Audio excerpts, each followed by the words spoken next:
What's going on, everyone? I'm your host, JT, back to you guys with another episode of the JT Sports Podcast. I wanted to come on here and give my thoughts to some of the NFL staff news. Let's start off first talking about the Tampa Bay Buccaneers firing offensive coordinator Byron Leftwich. I believe this was a scapegoat-motivated firing. Todd Bowles, he should have been gone too. I think that the Tampa Bay Buccaneers, they just should have cleaned house.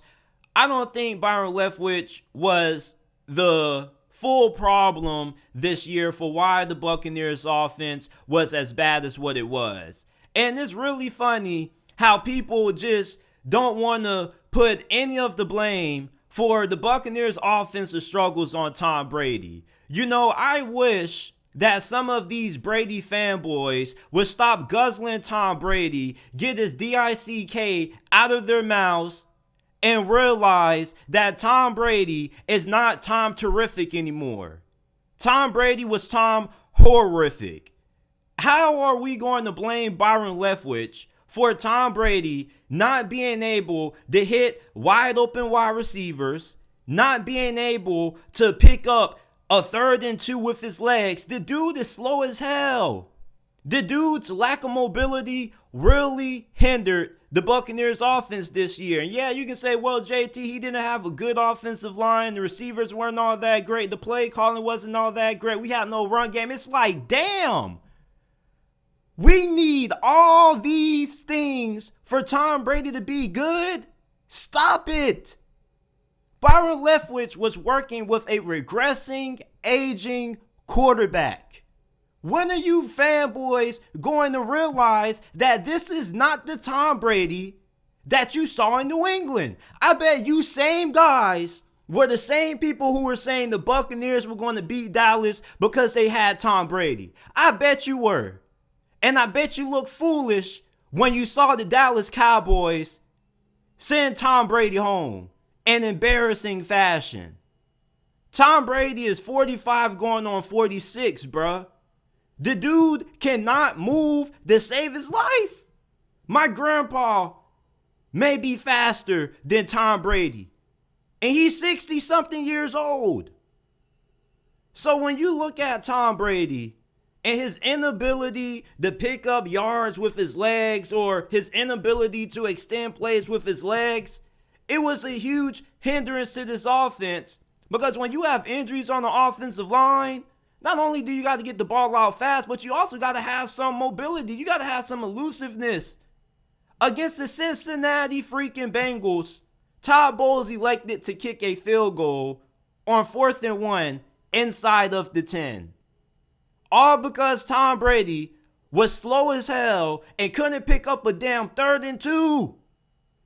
It's time to move on from Tom Brady. You move on from Byron Leftwich, cool, but if you want to put all the blame on Byron Leftwich, I think you're incredibly unfair, and he doesn't deserve all the blame. If you want to be honest, Tom Brady deserves just as much blame for the Buccaneers offense being what it was this year as everybody else who was fired. Why do people have a hard time holding Tom Brady accountable? Why can't people just come out and say Tom Brady wasn't the same quarterback he used to be? Why do people keep guzzling this dude up? I get it. He's the GOAT. Him being the GOAT has nothing to do with the performance that we saw from him this season. Just because he had this one bad season doesn't define his legacy. Okay? If you're worried about this season dramatically negatively affecting Tom Brady's career or how we perceive his whole entire career, it's not. Nobody's going to give a damn about the 2022 season. All we're going to remember is all the Tom Brady Super Bowl wins, his comebacks, and his greatness. Nobody cares about what transpired his final season in Tampa Bay, if this is indeed his final season with the Bucs. So, I mean, Tom Brady's legacy is already cemented at this point. There's no reason to keep trying to find excuses for justifying mediocrity. Tom Brady was mid this season. I don't give a damn about the stats. Fuck the stats. You watch these damn games and you will see how many times Tom Brady overthrew Mike Evans, underthrew receivers, missed guys wide open. Did you not see the game against the Arizona Cardinals? It was on national television. Yeah, I wasn't excited to watch Trace McSorley against Tom Brady neither. But at least it was football. So, you look at Tom Brady and the fact that people just don't want to give him any blame for the Buccaneers offense being SHIT this season, it really blows my fucking mind. It really does. Tom Brady just has this armor of invincibility that he can't get no blame, no criticism. I don't even know how to justify how people continue to watch Tom Brady play and just think this dude still has so much juice left in the tank. I just don't. I really don't understand how people just want to put all the blame on Byron Leftwich. I really don't. I don't care what the hell he did when he was calling plays for the Arizona Cardinals. He's a way better play caller now than he was back then. And yeah, Bruce Arians did have a pretty good amount of say-so in the game plan. He had a pretty big influence. But it's not like Bruce Arians was in Byron Leftwich's ear every time he was calling the plays and saying, hey, Byron, call this, call that, call this. So it's like, I think Byron Leftwich, I hope he gets another job. I hope Mike T gives him a call and he ends up becoming the quarterback's coach in Pittsburgh. Hell, I'll take Byron Leftwich as the offensive coordinator as the Pittsburgh Steelers. Matt Canda, this dude doesn't even know how to give George Pickens the damn ball, and it's not that hard. Call a damn 9 and tell Kenny Pickett to throw the ball up.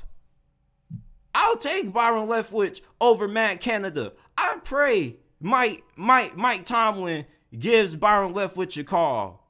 The Tampa Bay Buccaneers may not appreciate you. They want to use you as a scapegoat. Cool, to defend Tom Brady, whatever. Cool, Todd Bowles wants to save his job. If we're being honest, I feel like Byron Leftwich should have got an opportunity to be the head coach. You know, he did get a head coaching offer from the Jacksonville Jaguars, but allegedly he didn't take it because the rumor is he wanted to bring his own general manager. The Jags wanted to keep Trent Blake, which, you know, that's kind of working out for them right now. But when you're Byron Leftwich in that situation, you kind of think back on that and you wonder if you should have taken the opportunity. But I would love to see Byron Leftwich in Pittsburgh. But the Buccaneers firing Byron Leftwich, I mean, this was a scapegoat firing. And people want to talk about, well, JT, they had talent at receiver. The Buccaneers just had names. They had names. Chris Godwin, he was still coming back from that ACL injury. He still wasn't 100%. For some players, when they're coming back from an injury of that magnitude, it takes them a year or two to bounce back. Chris Godwin definitely wasn't the same Chris Godwin we saw pre-injury. Mike Evans was still Mike Evans, but at times, him and Tom Brady oftentimes weren't on the same page. And Julio Jones, come on, man. So, Byron Leftwich is out. That's the offensive coordinator for the Tampa Bay Buccaneers. Let me know what you guys think about it down in the comment section down below. The Pittsburgh Steelers retaining Matt Canda as their offensive coordinator. And trust me, bruh, I was super blowed, just like many of you guys were when I saw the news also. But I expected this. The reason why isn't because Mike Tomlin is stuck in mediocrity. It's not because Mike Tomlin is stubborn. Mike Tomlin knows that for a young rookie quarterback to develop going into his second season, stability is key. When you look at some of the most successful quarterbacks in the history of this league, something that most of them all have in common is that they have continuity and stability on the coaching staff. And the quarterbacks who end up having bust or up and down careers, or the quarterbacks who end up having to go through multiple coordinator changes and multiple head coaching changes. You want a good example? Look at Jameis Winston with the Tampa Bay Buccaneers. Lovie Smith, Dirk Cutter, Bruce Arians. Same thing with Marcus Mariota. He had 2 coaching changes at the head coaching level, and then he had several different offensive coordinators. But when you look at some of the better quarterbacks in this league, such as Patrick Mahomes, Josh Allen, not only are they on great organizations, but they also are on stable coaching staffs. The Steelers also went 7-2 during the second half of this year. And although that second half schedule wasn't as tough as the first half schedule, this offense got a lot better. The play calling somewhat improved, even though I don't know why it's so difficult to find ways to get George Pickens the freaking football. All you got to do is call a 9 route and tell Kenny Pickett to throw the doggone ball up and tell George Pickens to go get it. The run game got better with Jaylen Warren receiving more carries throughout the year. Jaylen Warren was somebody who I watched a lot of during his time at Oklahoma State. As a matter of fact, his dad watched a couple of the videos, commented on them. I was trying to find a couple of comments from his pops a couple of weeks back, but Jaylen Warren was somebody who I was really high on.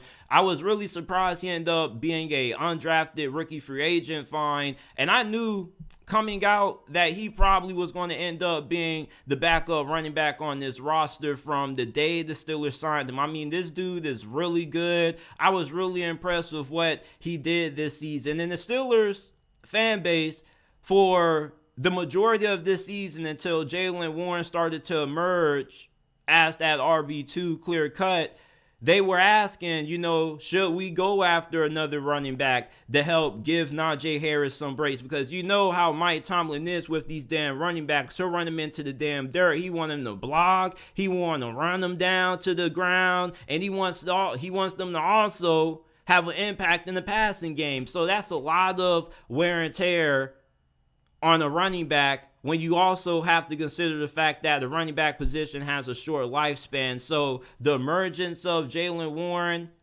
being able to be a consistent backup option and spelling Najee Harris when he needs breaks and opportunities, that's another reason why this offense was able to improve during the second half of the year. And if Kenny Pickett would have stayed healthy and he never had to miss time with that concussion, the Steelers probably would have been 10-7. You remember Mitch Trubisky and the 3 interceptions that he threw against the Baltimore Ravens? The Steelers' offense was actually pretty good in that game. They were having success moving the football down the field efficiently. The problem just was that Mitch Trubisky kept coughing the football up, giving the ball back to the team in the wrong uniforms. So Kenny Pickett, you look at how he improved week after week. He got better with his decision making. His first couple of games were really tough, but as the season progressed, he got better. And I think that Kenny Pickett is going to be really good next season, despite having Matt Canda as the OC. As long as Kenny Pickett continues to grow and Matt Canda doesn't do nothing too bad, doesn't, make anything worse than what it already is, the Steelers add some more talent on the offensive line, maybe go ahead and get another receiver, I think this offense can at least be a top 12 unit in the league next season. There's a lot of young talent. Deontay Johnson, George Pickens, Calvin Austin. People are really excited about what he could do next season. The offensive line, as I mentioned, hopefully we can get a damn true left tackle in there. Najee Harris, Jaylen Warren, that's a really good 1-2 punch at the running back position. Pat Freiermuth, there's a lot of talent, a lot of young talent on this Steelers offense. And just the Steelers team in general is heading in the right direction. But there's no surprise that Matt Canda is still the offensive coordinator in Pittsburgh. Mike Tomlin doesn't really want to touch anything. He doesn't want to risk bringing in somebody else, and then Kenny Pickett having to learn a new system. When you have a quarterback that's good, he can make the guy calling the plays good. And yeah, that doesn't sound great. You want a play caller who can also elevate the quarterback, but sometimes you just have instances where you'll have a young quarterback who ends up becoming so good that he elevates the guys calling the plays. Not to mention, the Steelers don't really have a history of firing their coordinators. I can't remember the last time the Steelers outright fired somebody. Normally, they just let the contracts expire, and then they'll go ahead and go from there. And then if they want to bring a guy back, they're giving an extension, or they'll go replace him with somebody else. And most of the times, sometimes the replacement is already in-house. So maybe Mike Tomlin goes after Byron Leftwich. Byron Leftwich just got fired by the Tampa Bay Buccaneers. I think he's a really good offensive mind. And hell, even if you don't like him as a play caller, I don't think there's anything wrong with bringing him in to be the quarterback's coach. So Matt Canda is still the OC of the Pittsburgh Steelers. Let me know what you guys think about Mike Tomlin and the Pittsburgh Steelers' decision to retain Matt Canda. The Ravens have finally moved on from Greg Roman. He's been the offensive coordinator of the Baltimore Ravens for the past 6 seasons.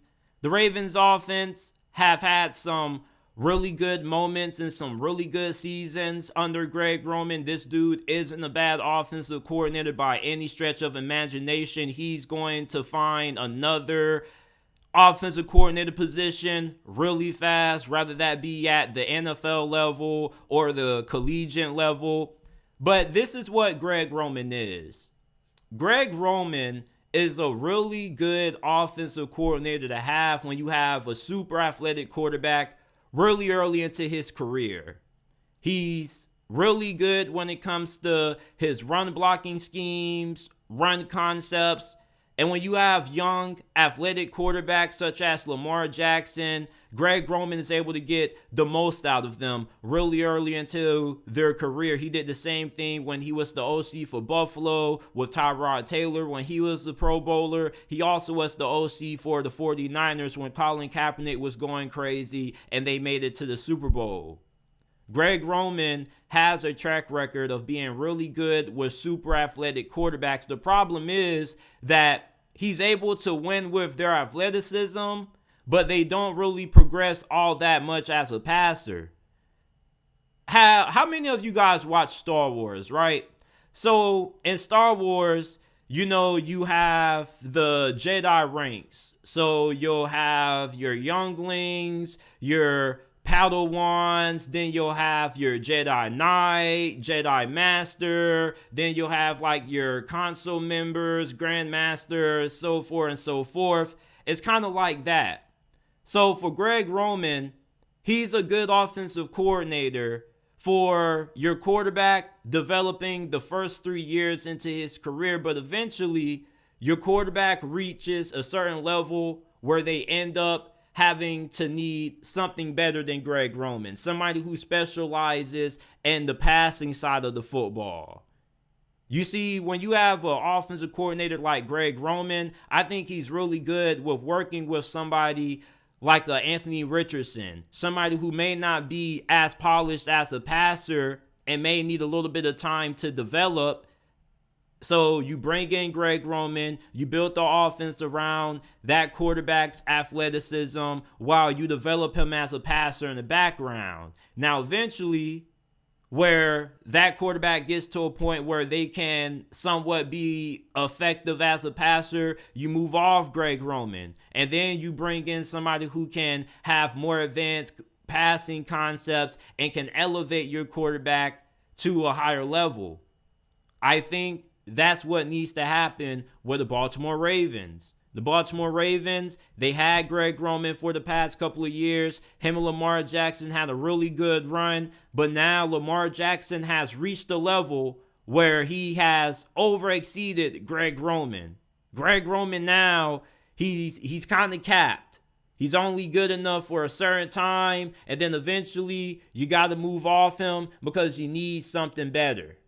So now that Lamar Jackson has reached a certain point in his development, the Baltimore Ravens need to bring in an offensive coordinator who has more advanced concepts, who isn't going to be treating, spread offense like it's like Greg Roman's version of the spread offense is basically having 4 tight ends. He'll rather have 4 tight ends on the field rather than having 4 receivers on the field. That's why I call it the Greg Roman spread offense, because instead of going 4 wide, he goes 4 tight ends. That's his version of the spread offense. You're not going to be winning too many championships with that kind of style of passing attack. Okay? It's 2023, not 1982. You need more creativity. And there are people who are like, well, if it ain't broke, don't fix it. How do we know if Lamar Jackson can be good in another offense that's different? They shouldn't change up anything. No, they need to make some changes. They need to find a way to get more out of the passing game. Even though you do need to be able to run the football at times to win a Super Bowl, this is still a passing league. When it comes down to the final possession of the game, you're down 7 points. You need a touchdown to win or to send the game to overtime. You got a minute left. What are you doing? You're not running the damn ball. You're throwing it. So for the Baltimore Ravens, they need somebody who's more creative when it comes to getting receivers involved in the passing game. Yeah, Greg Roman didn't have much talent to work with, but I'm seeing Brian Daboll scheme guys such as Isaiah Hodgins open. Isaiah Hodgins, this is somebody who was on the practice squad. So if Brian Daboll scheming guys open, there's no excuse why Greg Roman couldn't find ways to get the most out of the receivers that the Ravens had on their roster. And even when the Ravens did somewhat have talent, when Rashad Bateman was healthy, he still didn't really do a good job at finding ways to get him the football. But he knew how to get those tight ends involved, though. He knew how to get Isaiah Likely and Mark Andrews the football, though. So it's time to get Lamar Jackson a more creative offensive coordinator. Lamar Jackson allegedly is going to have input on whoever the Baltimore Ravens decide to hire, which is good. He doesn't need to be a vet to know who he wants as an OC. It could be somebody who he got a good word from maybe a quarterback's coach that he's worked with in the past. Maybe somebody has recommended somebody, or maybe he has some OG players in his ear that are telling him about some good offensive coordinators that they work with during their playing careers. So I'm pretty sure that Lamar Jackson probably has a couple of names that he's been recommended from some people that he trusts. But I'm hoping that we can see the Ravens with maybe a Sean McVay like-minded coach. Hopefully they get somebody from that coaching tree, because I can't remember the last time there's been somebody from Sean McVay's coaching tree whose offense hasn't worked out. So I would love to see him work with somebody from a Sean McVay coaching tree. Maybe the Kyle Shanahan coaching tree could be a little bit interesting. I don't know. I don't really think people from that coaching tree are the best with mobile quarterbacks. When you think about what happened with Kyle Shanahan in the RG3 situation in Washington, hell, look at what happened with Kyle Shanahan and Trey Lance. I just don't think those coaches are ideally the best when it comes to utilizing those mobile quarterbacks effectively. But this is it for this episode of the JT Sports Podcast. I appreciate you guys for tuning in. Make sure that you guys leave a like on the video, subscribe to the channel. We upload NFL and college football content daily. Make sure that you check out the JT Sports Podcast, available on all podcasting platforms: Apple, Google, Spotify, Amazon, wherever you get your podcast from. You can find the JT Sports Podcast. Rate us 5 stars, share the pod if you enjoyed this episode, and I will see you guys shortly with another episode of the JT Sports Podcast.